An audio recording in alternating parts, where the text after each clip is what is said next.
Hello friend, नमस्ते, नी how. कैसे आप सभी लोग? उम्मीद करता हूँ कि आप सब लोग सही सलामत होंगे और मेरी स्टोरी लाइन को एंजॉय कर रहे होंगे। मैं दुर्गेश्वर रॉय हूँ आप लोगों के साथ। आप लोग सुन रहे हैं बीएलला बॉन्शियन हिंदी में। मेरे चैनल बीएलला बॉन्शियन हिंदी में आप सभी लोगों का एक बार फिर से स्वागत है। तो चलिए माफिया डैडी का सेकंड पार्ट चालू करते हैं।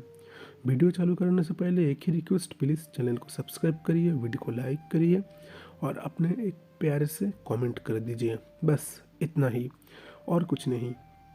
अल्फ़ा ओमेगा बीटा, ये वर्ल्ड हम लोगों ने क्रिएट किया है। हमारी इमेजिनेशन से इस वर्ल्ड को बनाया है हम लोग। इस वर्ल्ड में हम लोग चाहे तो कोई भी रूल्स दे सकते हैं। हम चाहे तो इस वर्ल्ड में हर कुछ कर सकते हैं, पर इससे कुछ नहीं होगा। हमारी सोच सबसे ज़्यादा गिर जाएगा अगर हम इस वर्ल्ड में कुछ भी करा दें। हमारी इंसानियत पर सवाल उठेगा।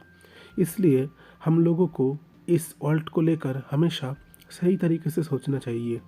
हम लोग जैसे चलते हैं, हमें भी इस वर्ल्ड को ऐसे ही चलाना चाहिए। इसलिए हमारा जो कल्टीवेशन वर्ल्ड है, यहाँ पर हम इंसानों का रूल्स ही चलता है। कोई अलग सा रूल्स इसमें है नहीं। पर जैसे हमारे इंसानों के वर्ल्ड में बहुत सारे पर्सन हैं जो रूल्स नहीं मानते, हमेशा रूल्स को तोड़ते हैं। उस हिसाब से अल्फ़ा ओमेगा बीटा के कल्टीवेशन वर्ल्ड में भी ऐसे बहुत सारे लोग हैं जो ऐसे ही करते हैं। आज भी हमारे देश में चाइल्ड मैरिज इलीगल है, पर फिर भी कहीं कहीं जगह धूमधाम से ओपनली चाइल्ड मैरिज होता है, जो लॉ के खिलाफ है।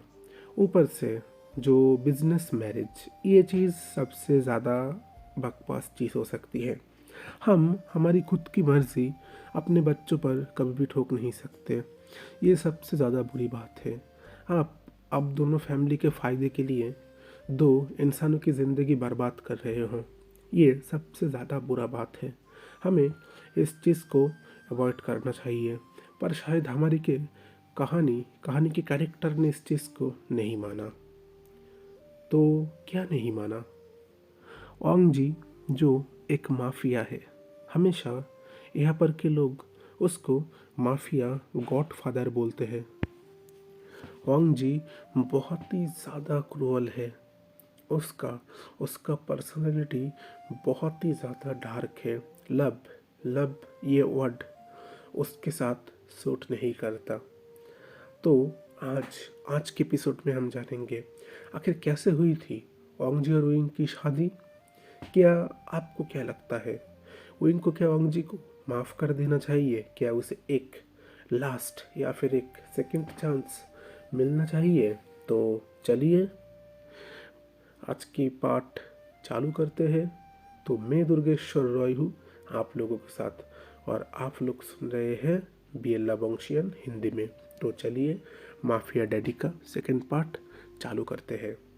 अभी हम देखते हैं लूसी और विंग वहीं पर बैठे हुए हैं। विंग अपनी बात कहने की कोशिश कर रहा है। अगर हम सिर्फ विंग से ये बात को सुने तो हमें पूरी तरीके से समझ में नहीं आएगा कि आखिर विंग और वांग जी की शादी कैसे हुआ था। यहाँ से एक फ्लैशबैक चालू होता है। हमें पूरा फ्लैशबैक देखना होगा, विंग का भी वांग जी का भी।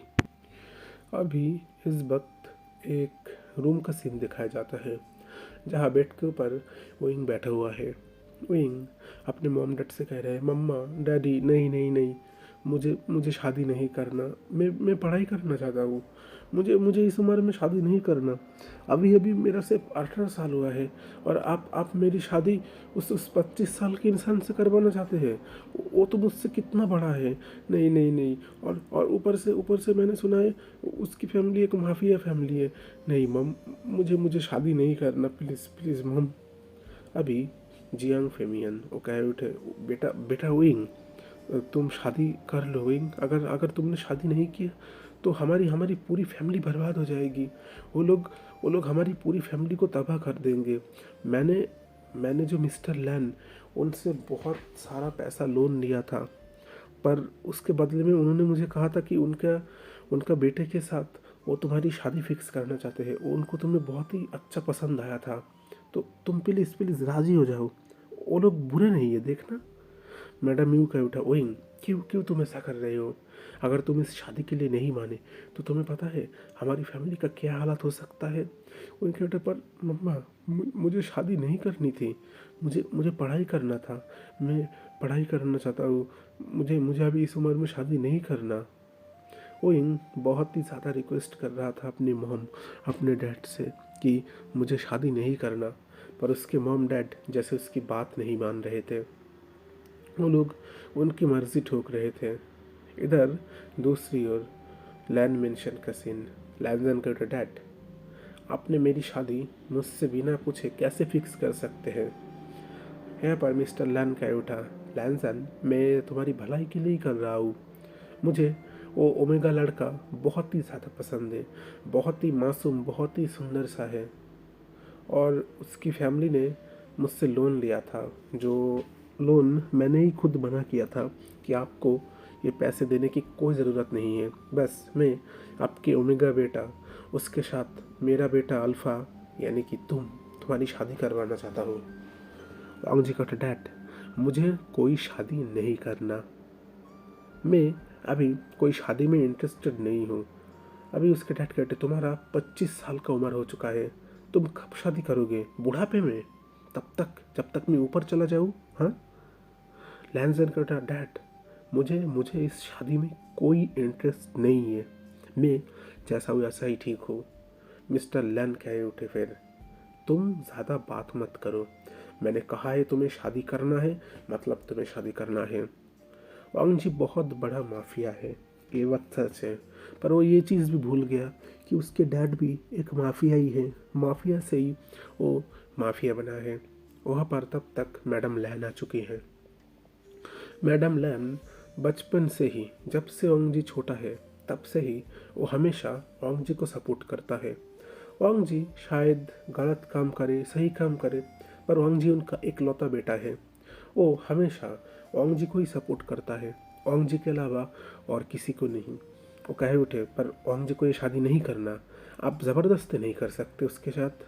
अभी मिस्टर लैन कह उठा, वांग जी मेरा बेटा है, और उसके लिए क्या डिसीजन लेना है क्या डिसीजन नहीं लेना ये मैं सही करूँगा, मुझे पता है उसके लिए क्या सही है क्या गलत है, मैं चाहता हूँ वो थोड़ा सा सुधर जाए, बस मैं और कुछ नहीं कहना चाहता। अभी उस लड़के के साथ इसकी शादी होगी मतलब होगी, ये मेरा लास्ट एंड फाइनल ऑर्डर है।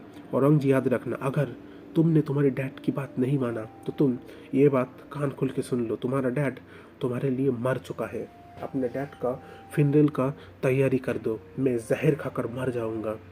ओंग जी अपने डैड से बहुत प्यार करता है, वो नहीं चाहता उसके डैड का कुछ हो, इसीलिए उसने इस शादी के लिए मंजूर हो गया। अभी देखते हैं शादी का सीन। बहुत अच्छी तरीके से इस जगह डेकोरेट किया गया है, शायद दोनों फैमिली खुश भी है, उतना ज़्यादा भी नहीं उतना कम भी नहीं, कोई ज़्यादा खुश है कोई कम खुश है। यही ये वक्त मिस्टर लैन और जियांग चैन अभी दोनों एक साथ खड़े हुए हैं। जियांग फेमियन फिर मिस्टर लैन से कह उठा, आपका छोटा भाई क्यों नहीं आया? और मैंने सुना उसका बेटी और उसका एक बेटा भी है, लूसी और सिचन। अभी मिस्टर लैन कह उठा, हाँ दोनों इस वक्त फ़िलहाल बाहर है, वो लोग भी बिज़नेस को संभाल रहे हैं, उन दोनों को इतना टाइम नहीं मिलता वो लोग हमारे पास आए। तो पर मैंने लूसी से बात किया है, लूसी ने कहा है उसको अगर टाइम मिलेगा तो ज़रूर आएगा। वांग जी और ओइंग अभी दोनों आमने सामने खड़े हैं। वांग जी को ट्रेडिशनल हनफू पहना दिया गया, जो वांग जी को बिल्कुल पसंद नहीं आता। वो बचपन से ही सूट कोट ये सब पहन कर बड़ा हुआ है, पर उनके फैमिली का ये एक लॉ ही कह सकते हैं, अनऑफिशियली लॉ, जिसको कोई कागज़ पर लिखा नहीं गया, पर फिर भी इस फैमिली वाले को मानना पड़ता है। वांग जी को बहुत ही ज़्यादा हिचकिचाहट हो रहा था, उसको बहुत ही ज़्यादा बुरा लग रहा था। एक तो उसने विंग का चेहरा भी नहीं देखा है, उसके डैड ने विंग के साथ उसकी शादी फिक्स कर दिया है। विंग कैसा दिखता होगा ये बात वांग जी को पता नहीं है। ऊपर से ये हनफू वांग जी ने ज़िंदगी में कभी भी नहीं पहना, ऊपर से उसको ये पहनना पड़ रहा है। अभी उसके सामने ओइंग को ले आया गया। ओंग जी ओइंग को देख रहा है। अगर मैं सच बात कहूँ तो ओइंग इस स्टोरी में ज़्यादा कोई खास नहीं है। अगर खास ही होता तो लैंजन को तो पहली आंखों में ही प्यार हो जाता। लैंजन तब भी सिर्फ रूप यानी कि उसकी खूबसूरती को ही परखता है। उसका जो गुण है, अंदर की जो प्यार है, जो इंसानियत है, ओंग जी शायद उस चीज़ को अभी भी परखना सीखा नहीं है। ओंग जी ओइंग को देख रहा है। कोई ज़्यादा खास ओमेगा नहीं है, क्योंकि ओंग जी जो इतना ज़्यादा रूड, वायलेंट, एरोगेंट, इतना ज़्यादा पावरफुल अल्फा है, जिसके गोल्डन कलर के बाल, ब्लू कलर के आइस, इतना इतना खतरनाक, उसके सामने तो दुनिया का सबसे ज़्यादा ब्यूटीफुल ओमेगा होना चाहिए, सबसे ज़्यादा खूबसूरत ओमेगा होना चाहिए। ऊपर से उसके सामने एक मामूली सा ओमेगा जिसके बाल बस थोड़े से काले हैं, आंखें काले, एकदम दुबला पतला। कौन से एंगल में ये लड़का खूबसूरत दिखता है? आखिर इस लड़का में से क्या है? हुआंग जी ओइंग को देखकर उसे बिल्कुल भी पसंद नहीं आ रहा था। वो बिल्कुल भी ओइंग को देखकर खुश नहीं हो रहा था। वो अपने मन ही मन यही कह रहा था, डैड ने मेरे साथ ज़बरदस्ती किया, मुझे ज़बरदस्ती इसके साथ शादी करवाया है, मैं कभी भी इस शादी को एक्सेप्ट नहीं करूँगा। ओइंग बहुत ही दुखी था। वो ओंग जी को देख रहा है। उसे ना तो ओंग जी को देखकर कोई प्यार आ रहा है, ना तो ओंग जी को देखकर उसे कोई नफरत आ रहा है। ओइंग पढ़ाई लिखाई करना चाहता था।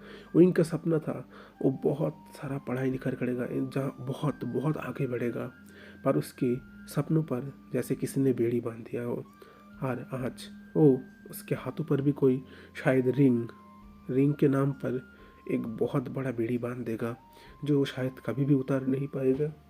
इनको शायद तब भी पता नहीं है कि आगे जाकर उसकी ज़िंदगी कैसे होने वाली है, क्या उसका ज़िंदगी सही होगा। ओइंग यही बात ही सोच रहा है। पेरिस ने कहा, प्लीज़ आप दोनों एक दूसरे को बो करिए। ओंग जी ना चाहते हुए भी एक दूसरे को बो कर लिया। फिर अर्थ यानी कि धरती और हेवन यानी कि स्वर्ग, इन दोनों को ही बो किया गया। फिर जाकर सभी लोगों ने अपने एल्डर्स यानी कि पूर्वज को बो किया। फिर दोनों ने ही रिंग एक्सचेंज कर लिया। अब प्रेस्ट उन्हें किस करने की बात कर रहे हैं। वांग जी ने विंग के फोरहेड पर एक सॉफ्ट सा बस किस कर लिया और इसी से ही उनका शादी लॉक हो गया है। वांग जी अपने डैड के पास गया, कहने लगा, डैड आपने शादी करने को कहा था, मैंने कर लिया, बस इससे ज़्यादा और कुछ नहीं। और जैसे आपके और मेरे बीच बात हुआ, अगर शादी के 6 महीने के अंदर मुझे इससे प्यार हो गया तो मैं इसके साथ रहूँगा, नहीं तो ये जा सकता है। वैसे भी डैड ये एक कॉन्ट्रैक्ट मैरिज के अलावा और कुछ नहीं है। ओंग जी फिर विंग का हाथ पकड़ के उसके साथ खींचते हुए ले जा रहा है।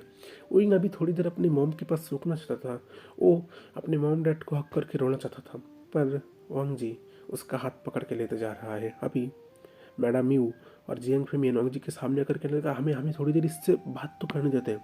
ओंग जी उनके और अपनी वो गुस्से भरी आंखों से कहे उठा, आज से इसके साथ आपका कोई रिश्ता नहीं है, ये मेरा हुआ और आज से आप लोग इससे बात भी नहीं कर सकते। ये बात कान खोल के सुन रखी है। ओंग जी ये बात कहकर उनको अपने साथ घसीट रहा है। उन कह रहा है, प्लीज़ मेरा हाथ को छोड़िए, मेरे हाथों में दर्द हो रहा है, मुझे मुझे बस थोड़ी देर अपने मॉम के साथ बात करने दीजिए। ओंग जी कहता, क्या बात करना? तुम्हारी मॉम डैड ने तुम्हें सेल कर दिया है मेरे पास, ये बात तुम कान खोल के सुन लो। तुम्हें पैसों के लिए बेच दिया है, तुमको मैंने खरीद लिया है, तुम सिर्फ मेरे हो, मैं तुम्हारा मास्टर हूँ, तुम्हारा हस्बैंड नहीं। और अपने मास्टर की बात हमेशा माना करोगे, ये बात याद रखना। मैडम यू कह उठा, वो तुम्हारा ओमेगा है, तुम उससे ऐसे बात नहीं कर सकते। ओंग जी कह उठा, वो मेरा क्या है क्या नहीं है ये आप लोगों से मैं पूछ नहीं रहा, बस एक बात, आप लोगों के साथ इसका कोई रिश्ता नहीं है। और हाँ विंग आप लोगों के पास आज से कभी नहीं आएगा, वो मेरे वहाँ रहेगा। अगर मुझे उससे प्यार हुआ, अगर मुझे लगा कि हाँ वो मेरे बराबरी कर सकता है तो मैं उसे रखूँगा, और अगर नहीं कर पाया तो अपनी ज़िंदगी से निकाल कर बाहर फेंक दूंगा इस कचरे को। ओंग जी वो इनका हाथ घसीटते घसीटते कार में लेकर बिठाया, खुद भी बैठ गया। ड्राइवर को कार ऑन करने को कहा। वांग जी ने ओइंग का गला पकड़ लिया, उसके मुंह के ऊपर हाथ रख कर कहा, तुम्हें कभी नरक नहीं देखा है ना ओइंग? अब तुम्हें नरक की सैर में कराऊंगा। मेरी ज़िंदगी में तुम आए हो, तुम्हें तो इसका ज़रूर एक बहुत ही बड़ा रिवॉर्ड मिलने वाला है। तुम्हें तो इस चीज़ को फील करना ही होगा कि लैंजन क्या चीज़ है। मुझसे धोखे से शादी किया, मेरे डैड को कैसे कैसे तुमने माना ये मुझे भी नहीं पता, पर जब मेरी ज़िंदगी में आ ही चुके हो तो नरक की सैर करने के लिए तैयार हो जाओ। ये कहकर वांग जी हंस रहा था। वो इनको बहुत ही ज़्यादा डर लग रहा था। वांग जी के गोल्डन कलर के बाल हवा से इस वक्त धीरे धीरे उड़ रहा है, क्योंकि वांग जी ने अपना सिर अभी सीट के पास रख चुका है। उसकी आंखें से जैसे रोशनी शाइन कर रहा है। बहुत ही ज़्यादा खतरनाक लग रहा है इस वक्त वांग जी।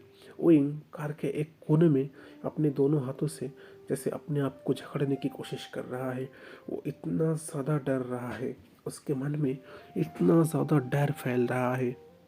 वांग जी को जितना देख रहा है वो इनको उतना डर लग रहा है। तब तक कार लैन मेंशन के सामने आ चुका।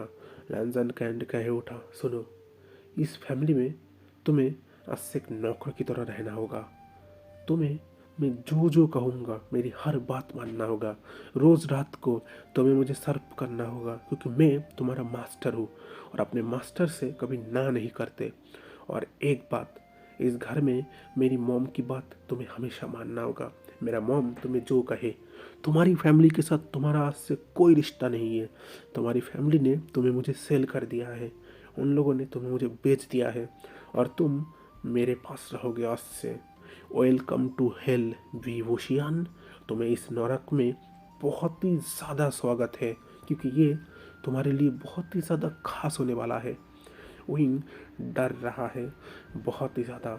लैंजन उसका हाथ पकड़ के घसीटते घसीटते अंदर ले गया और फिर जाकर एक स्टोर रूम के अंदर उसको भेज कर कहने लगा, ये आज से तुम्हारा रूम है, इस रूम पर रहोगे और अगर मुझे मुंह पे ऊपर तुमने ज़बान लड़ाया तो तुम्हारा मैं वो हाल करूँगा तुम सोच भी नहीं सकते। विंग क्या उठा, आप मेरे साथ ऐसा क्यों कर रहे हैं? आपने मुझसे शादी किया है। लैंजन विंग का गला पकड़ लेकर लगा, मैंने तुमसे कोई शादी नहीं किया है, तुम्हारे साथ मेरी एक ज़बरदस्ती की शादी हुआ है। तुम अपने आप को क्या समझते हो? हाँ, मेरे घर पर आओगे, मेरे ऊपर तुम रूल करोगे, तुम्हें यह लगता है कि ये माफिया तुम्हारी बात मानेगा? तुम मुझे जो कहोगे मैं तुम्हारी वो बात मानूंगा? कभी भी नहीं। तुम सिर्फ एक सर्वेंट हो, उससे अलावा और कुछ नहीं। और सुबह उठते ही काम करना शुरू कर देना। सुबह से लेकर शाम हर टाइम तुम्हें सिर्फ काम ही काम करना है। ये बात तुम एकदम कान खोल कर सुन लेना, समझ गए? इनके आंखों में बहुत ही आंसू था। वो कैसे इस दुख को किसी को बताए? उसके मॉम डैड ने उसे उसे कहाँ पर सेल कर दिया। ओइंग ने जैसे तैसे करके हो उस स्टोर रूम को थोड़ा सा साफ किया। वहाँ पर एक बिस्तर को अभी सही करके रखा। ओइंग ने ये डिसाइड कर लिया वो वहीं पर रहेगा। ओइंग उस स्टोर रूम से बाहर आ चुके हैं। तब तक मिस्टर लैन और मैडम लैन भी वहाँ पर आ चुके हैं। मैडम लैन ओइंग को देखकर ज़्यादा खुश नहीं हो रहा था। मैडम लैन रशियन है। उनका मिस्टर लैन के साथ जब मिस्टर लैन मॉस्को गए थे तब उनसे उनका प्यार हुआ था। फिर अपने प्यार के लिए वो अपना अपना देश रशिया छोड़कर चाइना आ गए। चाइना के शैंगवान पर वो आ गए। उनको ना चाइना भी बहुत पसंद है। रशिया चाइना दोनों देश का कल्चर बहुत ज़्यादा अलग है। वो ना सिर्फ चाइना ही नहीं आए, साथ में बहुत कुछ ले आए। उनका उनका पर्सनालिटी, उनका उनका ये हेयर स्टाइल, और उससे ही तो लैंजन हुआ है। लैंजन भी ना पूरा अपने मॉम जैसा दिखता है। पर लैंजन ने ये बात भी सुना था कि उनकी फैमिली के साथ रशिया का रिश्ता आज ये पहली बार नहीं है। उसके ग्रैंडमा वो भी एक रशियन थे। बहुत ही अलग बात है, इनकी फैमिली के साथ क्या रशिया का कोई अलग रिश्ता है? ये बात कभी कभी सोचता है। अभी मैडम लैन वो इनको देख रहा है, बिल्कुल भी उनको वो इनको पसंद नहीं आया। उन्होंने एक्सेप्ट किया था कोई एक बहुत ही ज़्यादा सुंदर ओमेगा लड़की उसके साथ वांग जी की शादी करवाई जाएगी, पर ये तो एक ओमेगा लड़का है। ओमेगा लड़का कुछ ज़्यादा सुंदर होते नहीं हैं। सिर्फ अगर कहे तो वो बेबी ही पैदा कर सकते हैं, इसके अलावा और क्या कर सकते हैं। शायद मैडम लैन को किसी का भी दिल परखना नहीं आता। अगर उन्हें ओइंग का दिल परखना आता तो शायद वो पहली नज़र में ही ओइंग को देखकर प्यार कर लेते थे। वो कहे उठे, तुम हो। मैंने सोचा था तुम क्या ना क्या होगे, पर देखो तुम क्या लिख ले। ओइंग कहे उठा, मॉम आप मुझसे ऐसे क्यों बात कर रहे हैं। मैडम लैन कहे उठा, मैं तुम्हारी कोई मॉम नहीं हो, मास्टर हूँ तुम्हारा, यंग लेडी हूँ इस घर का, तुम सिर्फ इस घर के एक सर्वेंट हो। मिस्टर लैन कहे उठे, आया तुम्हारा दिमाग तो सही है, इससे बात सही से करो, मैंने इसके साथ ओंगजी की शादी करवाई है। अभी लैन आया कहे उठा, आप कैसे करवा सकते हैं, मेरी बेटी की एक इस तरीके के घटिया उम्मीद के साथ शादी करवा सकते हैं। हमारा तो बहुत फैमिली के पास लोन है, बहुत फैमिली ने हमसे लोन लिया है, तो क्या हर फैमिली के बेटी के साथ हमारी लड़की की शादी करवानी होगा हर ओमेगा के साथ। आपको कैसे ये ओमेगा पसंद आ सकता है, आखिर इस ओमेगा में ऐसा क्या है। अभी मिस्टर लैन कह उठा, इस ओमेगा में ना जो है, कोई भी ओमेगा में और कुछ भी नहीं है। मैं तो यही कहूँगा, देखना इसके साथ रहो, तुम्हें भी इससे प्यार हो ही जाएगा। मैडम लैन मनी मन मुस्कुरा रहे थे कि प्यार हो भी इससे, कभी भी नहीं। अभी उनको कहा, चलो अपना ये हानफू उतारो, अपना ड्रेस पहनो और अभी किचन में जाओ, वहाँ पर बर्तन धोने हैं तुम्हें और काम करना है। तुम्हें यहाँ पर काम के लिए लाया गया है, बैठा कर खिलाने के लिए नहीं, क्योंकि लैन मेंशन का खाना तुम्हें कभी फ्री नहीं मिलेगा, काम करना होगा। वो इनकी आंखों में आंसू थे। आज उसका शादी हुआ है, आज शादी का पहला दिन, वो यहाँ पर अभी 1 घंटा भी नहीं हुआ, आधा घंटा भी नहीं हुआ, 10 मिनट से भी कम है, उसी वक्त उसे काम करने के लिए कहा जा रहा है। ओइंग कुछ नहीं कर सकता। मिस्टर लैन कह रहे, तुम ऐसा नहीं कर सकते। अभी मैडम लैन कह उठाइए, हमारे फैमिली का रिचुअल्स है और फैमिली के अंदर का डिसीजन सिर्फ मैं ही ले सकता हूँ, आप नहीं। आप बिजनेस को संभाल लिए, वहाँ पर का डिसीजन आप लीजिए, मैं कुछ नहीं कहूँगा। मिस्टर लैन वहाँ से गुस्से से चले गए। ओइंग पूरा दिन भर सिर्फ काम ही कर रहा है, कभी कपड़े धोना, वॉशिंग मशीन उन लोगों के पास है, फिर भी वो लोग ओइंग से हाथों से ही कपड़े धुला रहे हैं। घर में इतने सारे सर्वेंट होने के बावजूद भी ओइंग घर का काम कर रहा है। रात में ओइंग बहुत ही ज़्यादा थक चुका है। ओइंग अभी स्टोर रूम के अंदर सोया हुआ है, उसका बॉडी दर्द कर रहा है।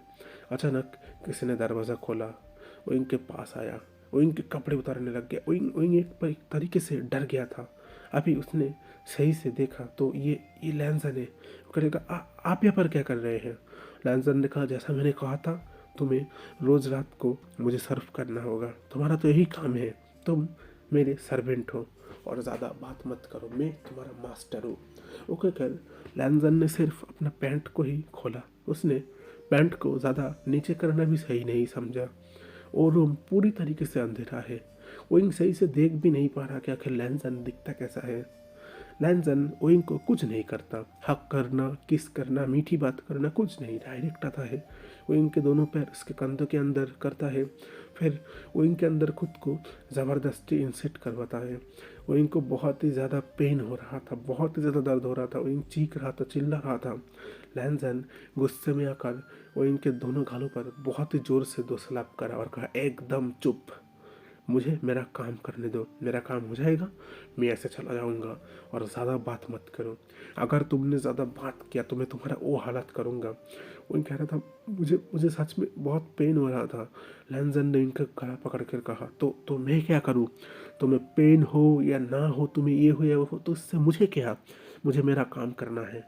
एक एक कर लैंसन उनके साथ इंटीमेट होने लग गया।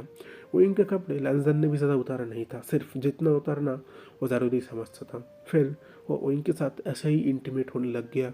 रूम पूरी तरीके से अंधेरा है। ओइंग लैंसन को बिल्कुल भी नहीं देख पा रहा कि लैंसन किधर है। लैंसन सिर्फ ओइंग के साथ इंटीमेट हो रहा है। करीब 10-15 मिनट से भी ज़्यादा हो गया है लैंसन इंटीमेट हो रहा है।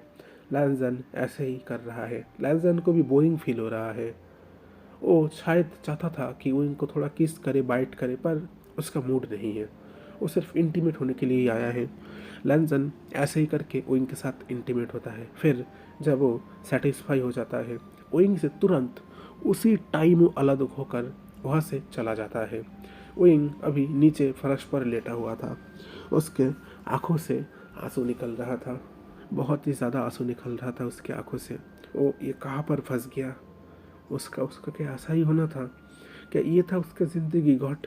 क्या ऐसे उसका वो ऐसे ऐसे रहेगा? विंग यही सोच रहा था। फिर सुबह होता है। सुबह होते ही विंग को फिर से काम।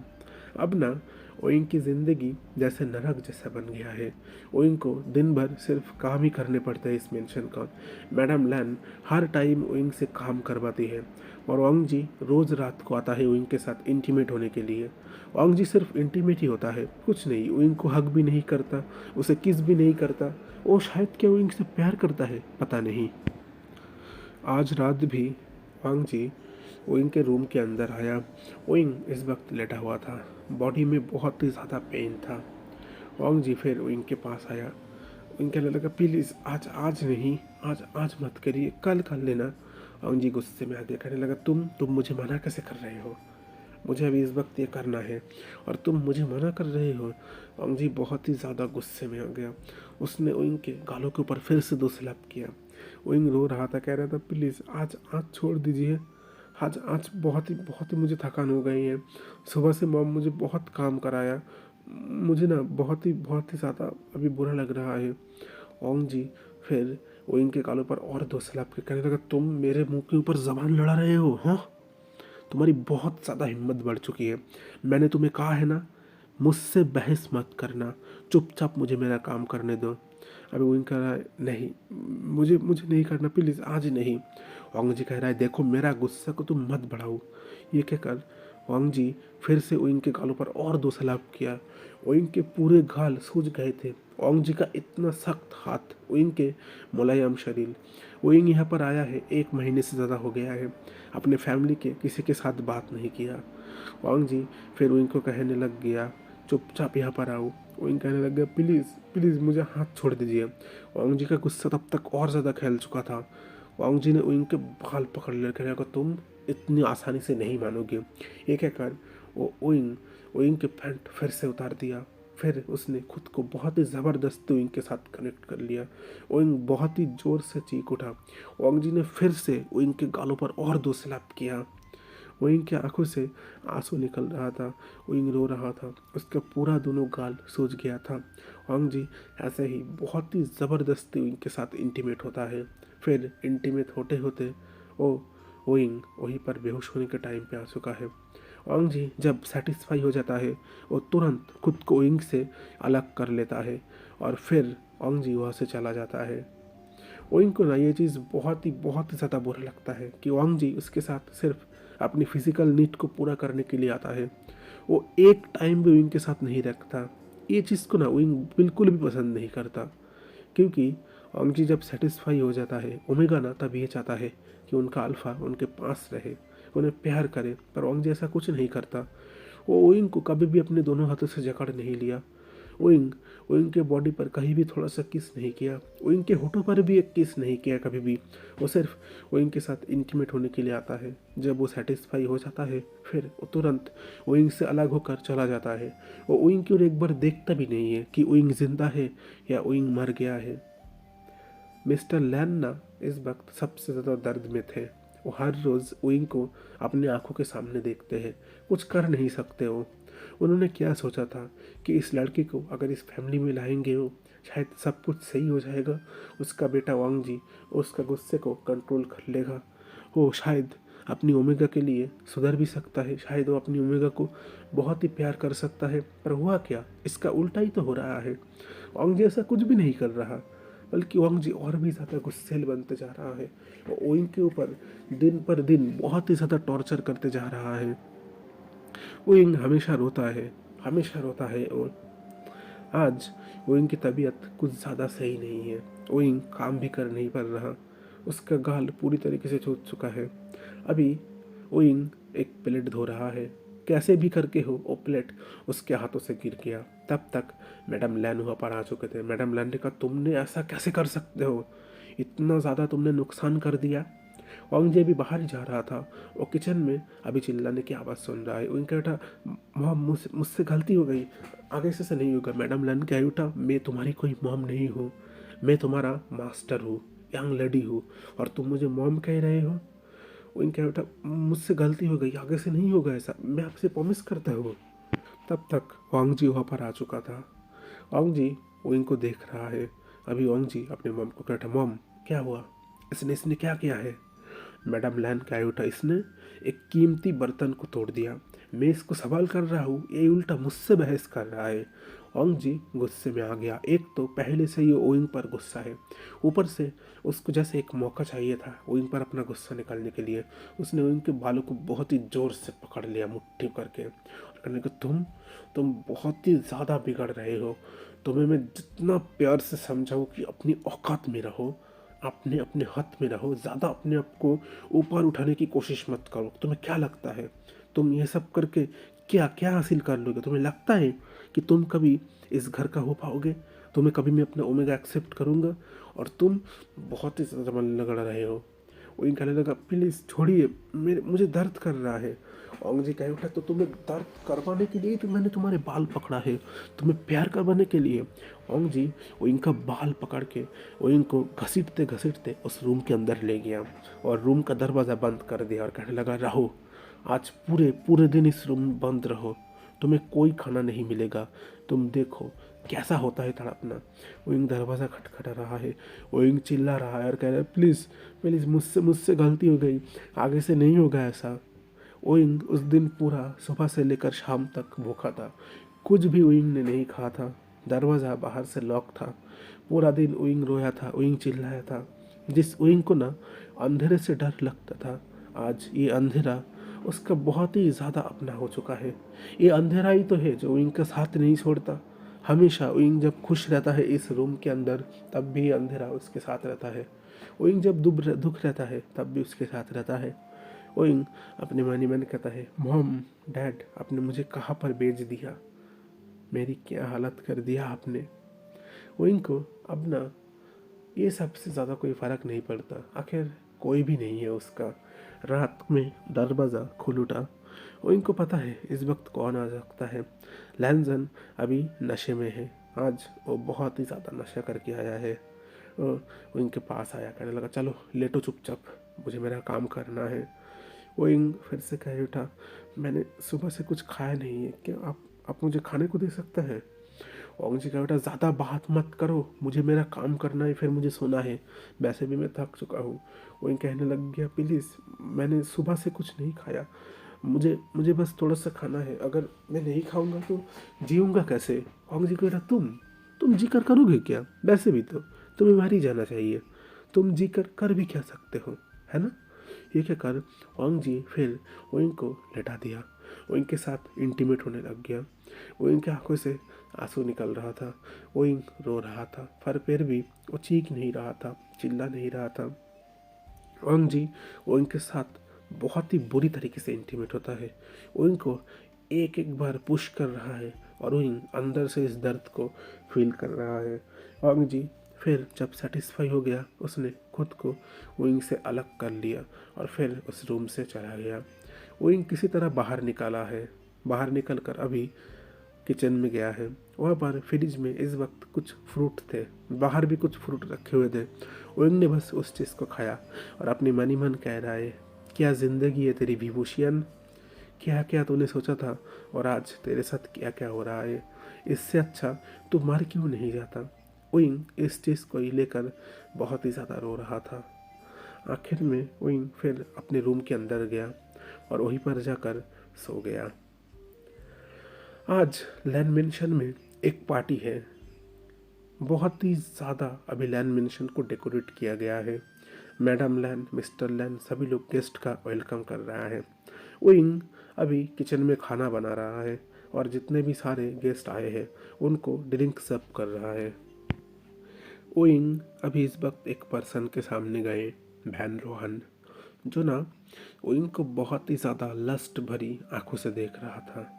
उसके आंखों को देखकर ही पता चल रहा था कि उसमें सिर्फ लस्ट ही भरा हुआ है। फिर विंग उनको ड्रिंक सर्व कर रहा है, वो ना विंग के हाथों को गलत तरीके से टच कर रहे हैं। विंग अपने हाथों को वहाँ से छुड़ा लिया और कहने लगा, मुझसे दूर रहिए, मुझे आप गलत तरीके से टच कर रहे हैं, मैं इसकी बात आपको नहीं छोड़ूंगा अगर आपने ऐसा किया। बहन जो उइंग के पास आकर कहने लगा, उइंग इतना इतना ज़्यादा गुस्सा क्यों कर रहे हो? वैसे ना तुम जब गुस्सा करते हो ना बहुत ही ज़्यादा प्यार रखते हो। देखो ना इस फैमिली में तुम्हारा क्या हालत बा है, एक सर्वेंट के अलावा तुम और कुछ हो नहीं। मेरे पास आ जाओ विंग, मैं ना देखना तुम्हें इतना ज़्यादा प्यार करूँगा, तुम्हें इतना खुश करके रखूँगा तुम सोच भी नहीं सकते।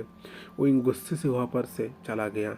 विंग अपने रूम पर ही आ रहा था, अभी अचानक पीछे से एक पर्सन आकर उसका हाथ पकड़ लिया। ये कोई और नहीं बहन रोहन था।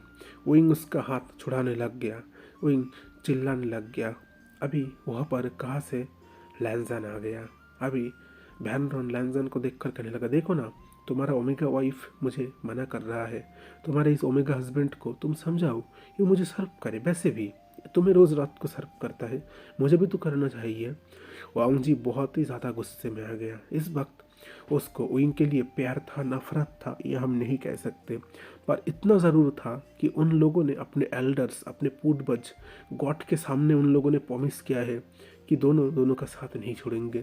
और इस वक्त एक तीसरा पर्सन आकर विंग को मांग रहा है। ये चीज़ लैंजन को बिल्कुल भी सहन नहीं हुआ।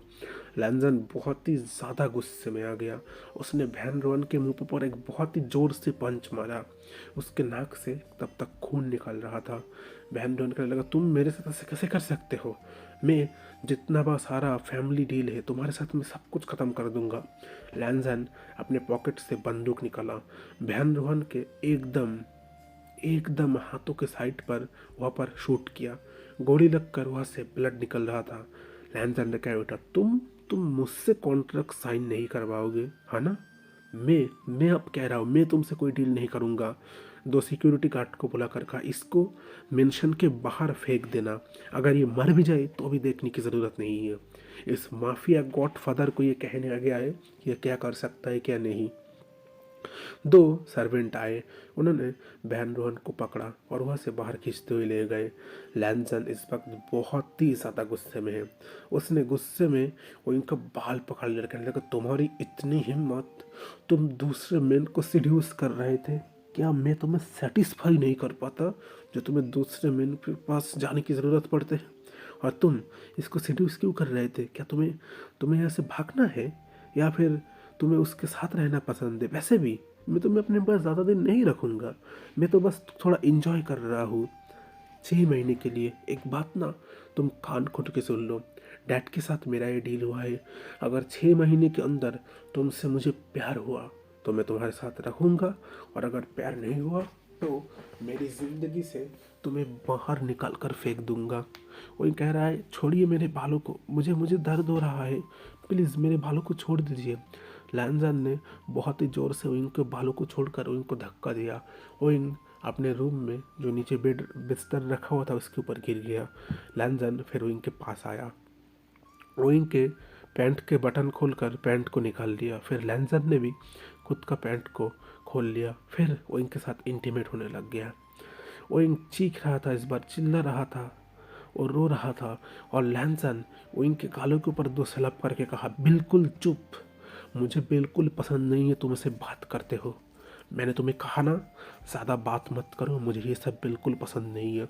वो इनके साथ बहुत ही बुरी तरीके से इंटीमेट हुआ। जब वो सेटिस्फाई हो गया फिर वो खुद के कपड़े पहनने लग गया और इनको कहने लग गया, एक बात याद रखना, मैं तुम्हारे साथ जो भी करूँ तुम कभी भी ना खुद को इस घर का समझने की कोशिश मत करना, ये मत सोचना मैं तुम्हें अपना ओमेगा स्वीकार कर लूँगा। मैं तुमसे कोई प्यार व्यार नहीं करता, तुम बस एक खिलौना हो मेरा। जब मेरा मर्ज बन जाएगा मैं तुम्हें मेरी ज़िंदगी से पूरी तरीके से बाहर निकल के फेंक दूंगा। जब तक मेरा मन नहीं भरता तब तक रहो यहाँ पर पड़े।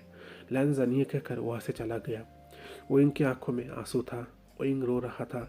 ये कौन सी ज़िंदगी है, नरक। लैंजन ने सही कहा था, वेलकम टू हेल। विंग उस हेल पर ही है। अभी कुछ दिनों से ना विंग की तबीयत सही नहीं लग रहा। आज सुबह विंग को बहुत ही ज़्यादा वॉमिट फील हो रहा है। विंग को ऐसा लग रहा है कि उसको उसको उल्टी आ रहा है बहुत। वो तो यहाँ पर कोई ज़्यादा अच्छी चीज़ खाने को नहीं मिलता था। बहुत ही ओइंग दिन भर दिन बहुत ही ज़्यादा दुबला होते जा रहा था। पहले वो जितना था अभी ना उसका डबल हो चुका है। ओइंग बहुत ही ज़्यादा दुबला हो चुका है। ओइंग को बार बार उल्टियाँ आ रहा था। फिर मैडम लैन ने इस चीज़ को नोटिस किया। मैडम लैन उनके पास गया, एक डॉक्टर को बुलाया। डॉक्टर ने उनका चेकअप करके कहा वो इस वक्त प्रेग्नेंट है, उन्हें इस वक्त सही से ख्याल रखने का ज़रूरत है। मैडम लैन उनको देख रहा है। उनने सोचा शायद अब इनको मेरे ऊपर तरस आ जाएगा, इनका इनका फैमिली का हायर आने वाला है। मैडम लैन कहे उठा, ज़्यादा खुश मत हो, फैमिली का हायर? हाँ, तुम्हें क्या लगता है तुम पिगमेंट हो, तुम्हें तुम्हें छोड़ दूंगा, तुम्हें खुश होऊंगा?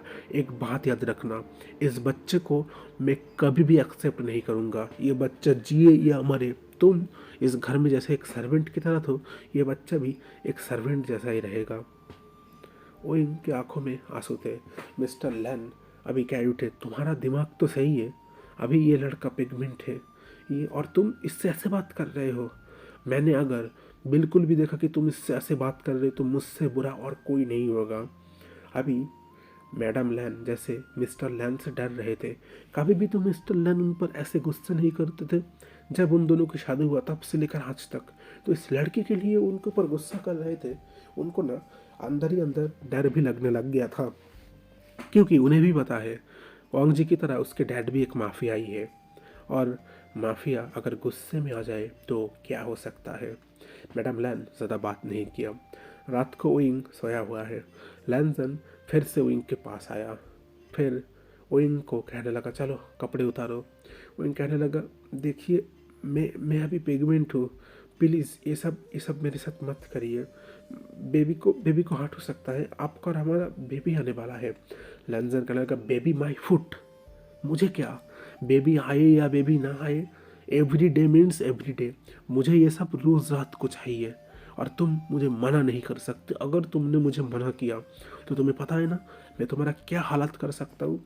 वही कहने लग गया, पर मैं प्रेग्नेंट हूँ, आप अपने बेबी के बारे में सोचिए। अभी लैंसन कह रहा, बेबी? किसका बेबी? ये तुम्हारा बेबी है, तुमने इसको कैरी किया है, तुम इसे बर्थ दोगे, तुम क्या करोगे क्या नहीं करोगे ये तुम्हारी बात है। मेरा इस बेबी के साथ कोई रिश्ता नहीं है। मुझे जो चाहिए मतलब चाहिए।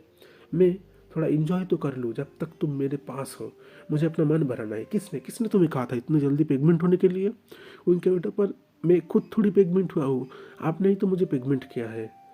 लैंजन कह बेटा, ज़्यादा बहस मत करो, तुम क्या चाहते हो अभी तुम्हारे मुंह पर मैं फिर से 2 सलाब करूँ? चुपचाप लेटो, मुझे मेरा काम करने दो, फिर मुझे ऐसे जाना है। विंग डर रहा था, उसको पता है उसका बेबी है, अगर लैंजन ने ज़्यादा कुछ किया तो उसका मिस कैरेज भी हो सकता है। विंग चुपचाप लेट गया। विंग ने कहा, प्लीज़ थोड़ा थोड़ा आराम से करिएगा, बस बेबी को हर्ट नहीं होना चाहिए। लैंजर कहता, तुम्हें ज़्यादा सोचने की ज़रूरत नहीं है, अगर तुमने मुझे मेरा काम करने दिया, मैं प्रॉमिस कर रहा हूँ मैं तुम्हें कुछ नहीं करूँगा। वो इंग लेटा हुआ है, अंधेरा रूम है। विंग ने आज तक इस अंधेरे में लैंजन को नहीं देखा। लैंजन जब भी विंग के साथ इंटीमेट होता है, विंग ने कभी भी लैंजन को नहीं दिया। लैंजन विंग के साथ फिर चुपचाप इंटीमेट होने लग गया। वो सेटिस्फाई होकर विंग से खुद को अलग करके वहाँ से चला गया। विंग की आंखों में आंसू थे। विंग रो रहा था और कह रहा था, कैसा इंसान है, मैं अभी इस वक्त प्रेग्नेंट हूँ, ये मुझे फिर भी नहीं छोड़ रहा। ओइंग का इस फैमिली में शायद कम थोड़ा सा कम हो गया था। मिस्टर लैन जैसे तैसे करके हो फैमिली में और कुछ सर्वेंट लाए। हर सर्वेंट को ये कह कर रखा वो कहीं पर भी अगर कोई भी काम देखे तुरंत कर ले। ओइंग को इससे थोड़ा सा कम तकलीफ होता था, पर मैडम लैन इतनी जल्दी हार मानने वालों में से नहीं थे। उनको तो बस मौका चाहिए था, कैसे भी करके हो इनको परेशान करने का, हर वक्त इनको ये ताना मारने का। वो सिर्फ इस फैमिली का एक सर्वेंट के अलावा और कुछ नहीं है। वो इन चुपचाप सहन कर लेता है। उसके पेट में बच्चा है। देखते देखते करीब 3 महीने हो चुके हैं। वो 3 मंथ का प्रेगनेंट है इस वक्त, पर ना मैडम लैन को उसके ऊपर दया नहीं आता। ओंग जी रोज़ रात को आता है, ओइंग के साथ इंटीमेसी करता है और चला जाता है। ओइंग अपने आंखों पर सिर्फ आंसू लेकर ही बैठा हुआ है। आज रात भी ओंग जी ओइंग के पास आया। ओइंग कहने लग गया, प्लीज़ प्लीज़ कुछ टाइम के लिए मुझे छोड़ दीजिए, फिर आप करना। ओंग जी कहने लगा, कुछ टाइम किया और तो बस 3 महीने ही है, फिर तो तुम्हें मेरी ज़िंदगी से मैं बाहर निकल कर फेंक ही दूंगा, तब तक के लिए तो थोड़ा इन्जॉय में कर ही लूँ। ओइंग कह उठा, मैं इस वक्त प्रेग्नेंट हूँ, अगर आपने ये सब किया तो हमारे बेबी को हर्ट हो सकता है। आप मेरा बात छोड़ दीजिए, पर जो बेबी है, ये बेबी तो आपका है, इसकी तो जिम्मेदारी आपकी भी है, सिर्फ मेरा है। आप अपने बेबी के साथ ऐसे कर सकते हैं। देखिए ना, मेरी टमी में इस वक्त आपका बेबी मैंने रखा है। ओंग जी वो इनका गाल पकड़ के कहने लग गया, तुम्हें क्या लगता है ये सब बातें कर कर तुम मुझे भुला सकते हो? बिल्कुल नहीं भीभूषियन, ये मेरा कुछ नहीं है। ये अगर कुछ है तो सिर्फ तुम्हारा है, मेरा नहीं है। तुम्हारे बेबी को तुम क्या करोगे क्या नहीं करोगे ये तुम्हारी मर्जी। मुझे क्या, मुझे कुछ नहीं, मुझे कोई फ़र्क नहीं पड़ता। मुझे जो चीज़ चाहिए वो इस वक्त मैं लेकर ही रहूँगा। और तुम्हें पता है ना, अगर मैं तुम्हारे साथ ज़बरदस्ती करने लग गया तो उसका अंजाम क्या हो सकता है। तो ना, तुम्हें अच्छे तरीके से कह रहा हूँ, चुपचाप यहाँ पर लेटो, मुझे मेरा काम करने दो, मैं मेरा काम करके यहाँ से चला जाऊँगा। ओइंग चुपचाप बिस्तर के ऊपर लेट गया। ओंग जी उसके पास आया, फिर से उसके पैंट को खोला, उसने भी खुद के पैंट को खोला, फिर दोनों ने ही ओंग जी ने ओइंग के साथ कनेक्ट करके फिर उसके साथ इंटीमेट होने लग गया। ओइंग थोड़ा सा माइंड कर रहा था, ओइंग को हल्का पेन हो रहा था। लैंजन जितना भी कहे कि वो धीरे करने की कोशिश करेगा, पर लैंजन फिर भी थोड़ा फास्ट कर ही लेता है। ओइंग लैंजन को रोक नहीं सकता। अगर वो लैंजन को रोकने की कोशिश किया तो पता है लैंजन फिर से उसके गालों पर सलाप मारेगा। लैंजन फिर इंटीमेट होकर वहाँ से चला गया। ओइंग की आंखों में आंसू निकल रहा था। इस फैमिली में ओइंग का दिन नरक से बदकर नरक बन रहा है। रात को लैंजन ओइंग के साथ इंटीमेट होता है, दिन भर उसकी सास उसको बहुत ही काम कराती है, उसे हर वक्त ताने मारते हैं, उसको कहते हैं तुम्हें ये हो, तुम वो हो, तुम्हारी फैमिली गरीब है। ओइंग इस पूरे 6 महीने में अपने फैमिली के साथ थोड़ा सा भी बात नहीं किया है। अभी 6 महीने करीब आने ही वाले चुके हैं। मिस्टर लैन ओइंग के पास आया। ओइंग बहुत ही रो रहा था। ओइंग अब 6 मंथ का प्रेग्नेंट हो चुका है। मिस्टर लैन ओइंग के पास आकर कहे, ओइंग तुम क्या रहना चाहते हो यहाँ पर, या यहाँ से चले जाना चाहते हो? ओइंग कहने लगा, डैड प्लीज़ प्लीज़ मुझे यहाँ से ले चलिए, मैं यहाँ से नहीं रहना चाहता, मुझे मुझे ये जगह बिल्कुल पसंद नहीं। मिस्टर लैन ओइंग से कहे, तो तुम अपने घर जाना चाहते हो? ओइंग कहता, घर? कौन सा घर? वहाँ पर मैं जाकर क्या करूँगा? उन लोगों ने तो आपके हाथों मुझे सौंप दिया है, मैं कहाँ जाऊँगा? वहाँ पर जाकर ही मुझे क्या मिलेगा? कुछ नहीं। वहाँ पर अगर मैं गया तो दूसरों का बातें सुनना पड़ेगा। ये ओमेगा अपने हस्बैंड के पास नहीं रह पाया, इसके हस्बैंड ने इसे अपनी ज़िंदगी से बाहर निकल कर फेंक दिया। विंग रो रहा था। मिस्टर लैन अभी विंग से कह उठा, अच्छा ठीक है, मैं तुम्हारे लिए देखता हूँ, तुम्हें तुम्हें अगर कहीं पर मैं रह पाऊँ। वांग जी आज विंग के पास आया, कहने लगा, क्या हुआ, क्या देख रहे हो ऐसे? विंग कहने लगा, कुछ नहीं। तो आपने क्या सोचा है? आप हमारे रिश्ते को आगे बढ़ाकर रखेंगे? हॉन्ग जी कहता है, रिश्ता वो भी तुम्हारे साथ में? तुम्हें लगता है मैं तुमसे प्यार कर सकता हूँ? अपने आप को ना कभी आईने में देखा करो कि आखिर तुम क्या हो। फिर वांग जी विंग के साथ इंटीमेट होने लग गया। विंग बिस्तर पर लेटा हुआ है। वांग जी अपना काम करके वहाँ से फिर से चला गया। विंग हर वक्त कोशिश करता है लैंजन का दिल जीतने का। वो एक दिन भर जितना भी काम करे, शुरू से लेकर आज तक उसने लैंजन की हमेशा हमेशा देखभाल किया है, उसकी मॉम का भी। वो हमेशा चाहता है इन लोगों का दिल जीतने का, पर शायद विंग अपने इस एग्ज़ाम में पास नहीं कर पाया, फेल ही करने वाला है विंग। करीब 6 महीना हो चुका है। विंग बहुत कोशिश कर रहा है, पर विंग इन लोगों का दिल जीत नहीं पाया। लैंजन भी खामोशी से छाया हुआ है। विंग ने डिसाइड कर लिया वो इस फैमिली को छोड़कर चला जाएगा, उसको नहीं रहना यहाँ पर। मिस्टर लैन विंग को आकर कहा, विंग तुम एक काम करो, तुम नॉर्थ की ओर चलो, मंचूरिया में, रशिया के बॉर्डर के साइड। वहाँ पर मैंने एक घर खरीदा था, ज़्यादा कोई बड़ा घर नहीं है। जब मैं और लैंजन की मॉम पहली बार मॉस्को से भाग कर आए थे तो हम लोग वहीं पर रुके थे। वो घर अच्छा है, मैं उसका सही से डेकोरेट करवा दूंगा, तुम वहाँ पर रह सकते हो और तुम्हें बिल्कुल भी डरने की ज़रूरत नहीं है, तुम्हें पैसों की कोई फिक्र नहीं है, मैं तुम्हें पैसे भेजते रहूँगा, तुम वही से ही अपना गुजारा कर लेना। वो इनका बेटा, ठीक है डैड, आपका शुक्रिया। वो इनको फिर मिस्टर लैन ने भेज दिया। आज ओंग जी घर पर आया है। वो हर जगह उइंग को ढूंढ रहा है, पर उइंग कहीं पर नहीं है। ओंग जी उइंग उइंग कर रहा है। मैडम लैन भी आज पूरा दिन भर उइंग को ढूंढ रहा है, पर उइंग किधर है? मिस्टर लैन फिर वांग जी के पास आया, कहने लगा क्यों, तुमने तो खुद कहा था अगर 6 महीने में तुम्हें उसके साथ प्यार नहीं हुआ तो तुम उसे भेज दोगे, नहीं रहना तो विंग तुम्हें छोड़कर चला गया है, जैसा डील हुआ था। लैनजन कहता पर वो मुझे कैसे छोड़कर जा सकता है, मैं उसका हस्बैंड हूँ। मिस्टर लैन का बेटा तुम उसके कुछ नहीं हो, बस ये सिर्फ एक कॉन्ट्रैक्ट मैरिज था जिसका कॉन्ट्रैक्ट अब ख़त्म हो चुका है। वांग जी जैसे अंदर से टूटकर बिखर गया, उसको अब हर पल विंग का याद आने लग गया था। विंग की ये मासूमियत, विंग हमेशा ये कोशिश करता था लैनजन का दिल जीतने का। मैं ना खुद भी समझ नहीं पाता चाइनीज़ ड्रामा में होता क्या है, जब तुम्हारे साथ रहते हैं तब तुम्हें प्यार नहीं होता, जब चला जाता है तब होता है। पर क्या करें, इसमें ज़्यादा वायलेंट सीन नहीं था, पर फिर भी आप लोग अपने हिसाब से सोच सकते हैं। वांग जी बहुत ही ज़्यादा दुख में है, बहुत ही ज़्यादा दुख में, मैडम लैन भी। वांग जी फिर कहने लग गए इसका मतलब विंग ज़रूर अपने घर गया होगा। लैनजन फिर विंग विंग के मॉम डैड के पास गया, पर उनके मॉम डैड तो और भी ज़्यादा शौक थे, विंग तो उनके पास आया ही नहीं, उसको तो पता भी नहीं है। लैनजन बहुत ही कोशिश कर रहा है विंग को हर जगह ढूंढने का, पर विंग कहीं खो सा गया है, मिल नहीं रहा। आखिर विंग मिलेगा कैसे? अगर विंग खुद से कहीं पर छुपता तो शायद विंग को ये बात पता चल जाता कि लैनजन उसे ढूंढ रहा है, पर विंग खुद ही तो छुपा हुआ है दूसरों की मदद से, विंग को कैसे पता चलेगा? ऊपर से विंग को विंग के फादर इन लॉ ने छुपाया है, तो लैनजन एक तरीके से नामुमकिन हो चुका है विंग को ढूंढने का। विंग ज़्यादातर उस घर में ही रहता है।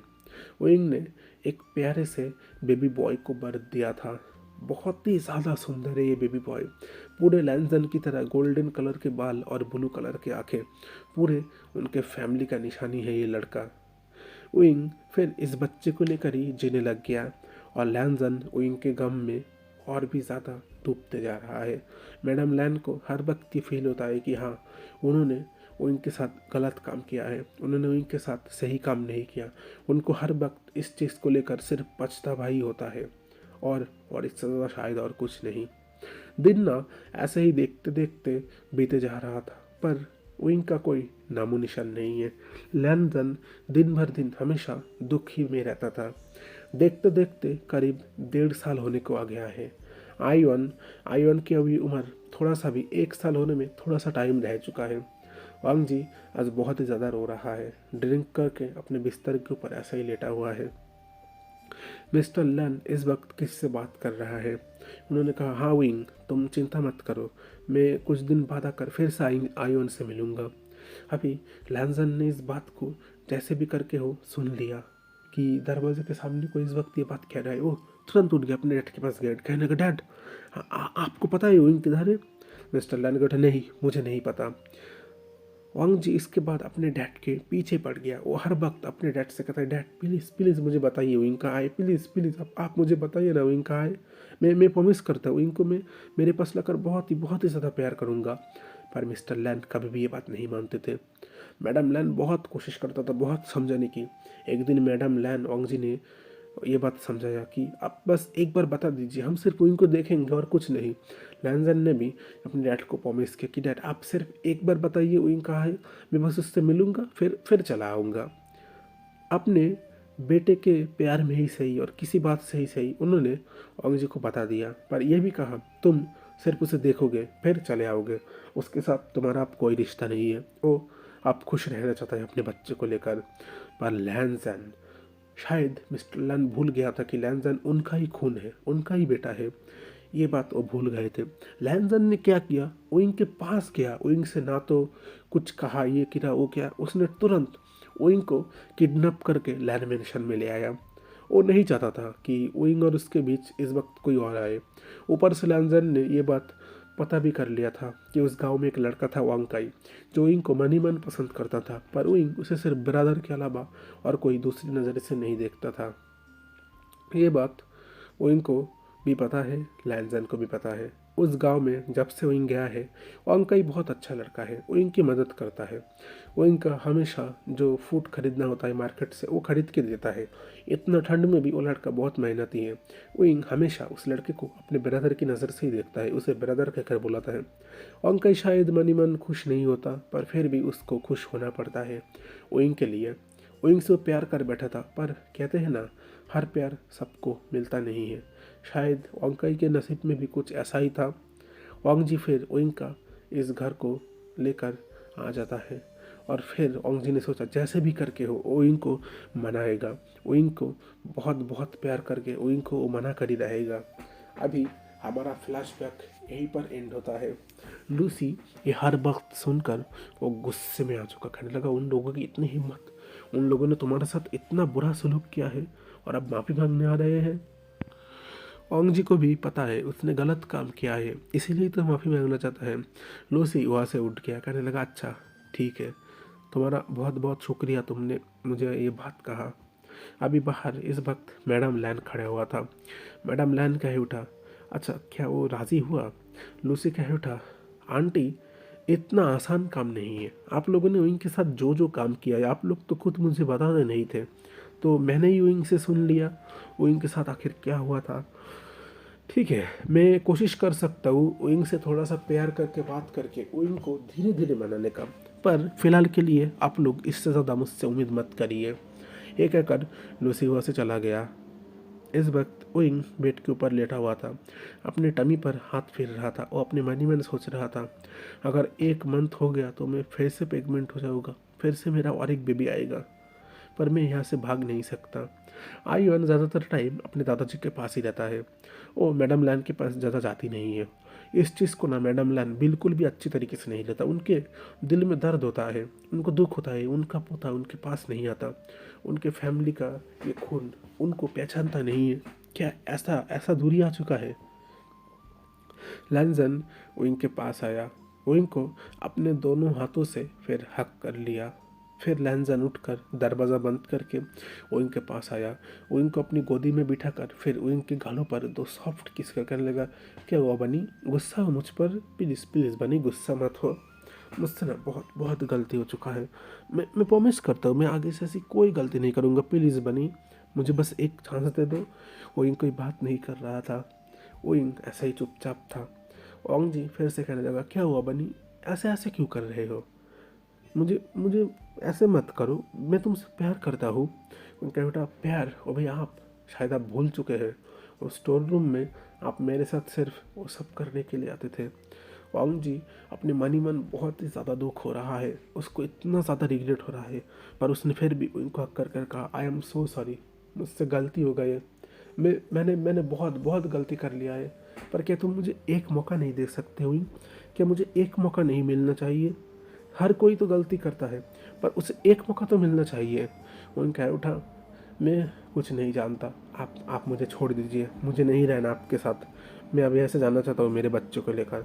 फिर आप भूल गए आपने क्या कहा था, आयोन के साथ आपका कोई रिश्ता नहीं है, तो आप क्यों रिश्ता बनाने आए हैं, चले जाइए।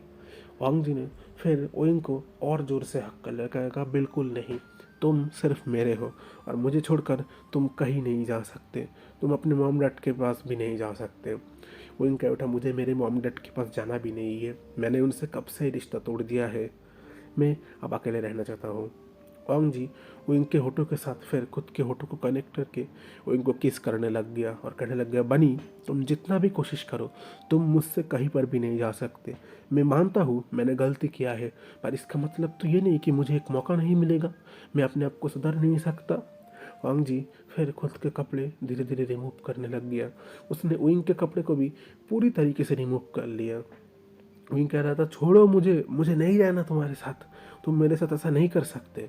वांग जी कहा, बिल्कुल नहीं, मैं मेरे बनी को प्यार करना चाहता हूँ, तुम मेरे ओमेगा हो, my little omega, my sweet omega, my cute बनी, मैं अपने बनी को प्यार करना चाहता हूँ और मेरा बनू मुझे मना कर रहा है, ये बिल्कुल सही बात नहीं है।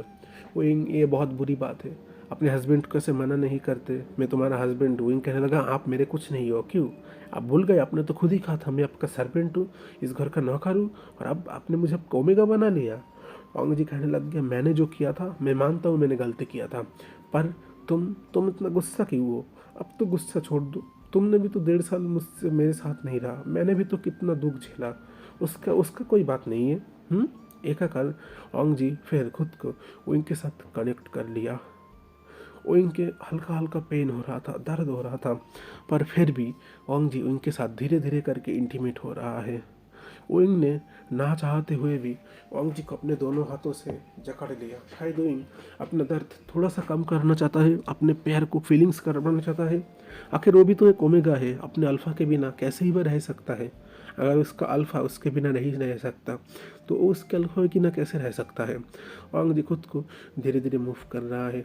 ओंग जी ओइंग के चेस्ट के ऊपर मुंह देकर वहाँ पर शक करने लग गया और फिर कहने लग गया, देखना अब हमारी एक प्यारी सी फिर से एक लिटिल बच्ची हो गया, और मैं तो चाहता हूँ इस बार हमारा एक बेटी हो।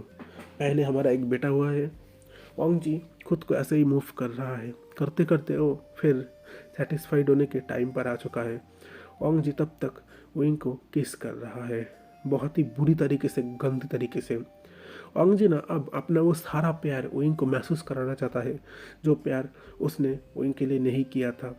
उसने विंग को सिर्फ देखकर भी अनदेखा किया था। अब ओंग जी वो हर एक प्यार विंग से कराना चाहता है। विंग को समझाना चाहता है कि वो आखिर विंग से कितना प्यार करता है, कितना ज़्यादा उसका प्यार है, कितना डार्क है उसका प्यार। वो हर एक चीज़ विंग को समझाना चाहता है। विंग कहने लग गया, छोड़ो मुझे, मुझे मुझे दर्द हो रहा है, छोड़िए आप मुझे, आप क्यों कर रहे हैं मेरे साथ ऐसा। अभी लैंजन कहता, मैं क्यों कर रहा हूँ, मतलब मैं तुम्हें प्यार कर रहा हूँ और मेरा हक है तुम्हें प्यार करने का, तुम ऐसे नहीं कह सकते। विंग उस वक्त गुस्से में था। तो फ्रेंड, हमारी स्टोरी आज के लिए बस इतना ही। मैं उम्मीद करता हूँ कि आज का एपिसोड आपको अच्छा लगा होगा। अगर आज का एपिसोड आपको अच्छा लगा है तो प्लीज़ वीडियो पर एक लाइक करिए, एक कमेंट करिए। मैं मानता हूँ आज का पार्ट थोड़ा सा टॉक्सिक है, आप लोगों को सुनकर ऐसा लग सकता है ये पार्ट बहुत ही ज़्यादा टॉक्सिक है। आप ये भी कह सकते हैं कि ओंग जी को कोई मौका नहीं मिलना चाहिए, ओंग जी ने जो गलत काम किया है। तो मैं एक बात आपसे कहना चाहता हूँ, क्या सच में उसे मौका मिलना नहीं चाहिए? उसने क्या कोई बहुत ही ज़्यादा गलत काम किया है?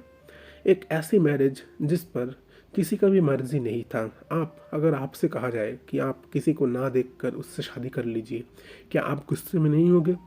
ओंग जी विंग की सिचुएशन भी कुछ ऐसा ही था। ओंग जी ने विंग को शादी से पहले कभी भी नहीं देखा था।